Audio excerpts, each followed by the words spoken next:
Komisi Pemberantasan Korupsi (KPK) mengapresiasi terbentuknya 9 anggota panitia seleksi atau pansel pimpinan KPK. Pelaksana tugas pimpinan KPK Johan Budi mengatakan KPK tak mempermasalahkan ke-9 anggota pansel tersebut adalah perempuan.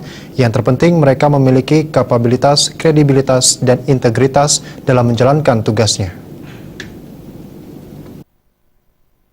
Dan tantangan yang sudah terjadi di KPK pada periode kedua untuk Pelaksana tugas pimpinan KPK Johan Budi mengatakan mengapresiasi penunjukan 9 anggota pansel pimpinan KPK oleh Presiden Joko Widodo yang memiliki latar belakang berbagai disiplin ilmu.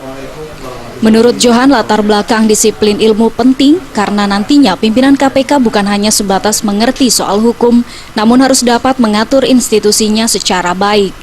Johan pun yakin para anggota pansel yang memiliki beragam disiplin ilmu dapat menentukan pimpinan KPK yang berkualitas. Nah, ini memang diperlukan menurut saya bahwa pimpinan KPK itu tidak hanya sekedar paham hukum saja, tetapi dia harus mumpuni dalam kaitan dengan manajerialnya sebagai pimpinan KPK. Karena dia mengatur sebuah organisasi dalam konteks penegakan hukum, ya, dia harus paham soal itu. Kamis kemarin Presiden Joko Widodo mengumumkan 9 nama anggota pansel KPK. Berbeda dari pansel sebelumnya, kali ini semua nama anggota pansel diduduki oleh kaum Hawa.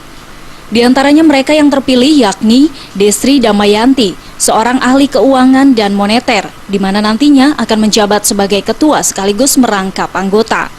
Selain itu ada Eni Nurbaningsi, seorang pakar hukum tata negara serta ketua Badan Pembinaan Hukum Nasional yang juga menjabat sebagai wakil ketua merangkap anggota pansel KPK. Anggota lainnya yakni Bati Alisabana, pakar teknologi dan manajemen, dan Mutia Gani Rohman, ahli sosiologi korupsi dan media sosial. Dari Jakarta, Detata Permana.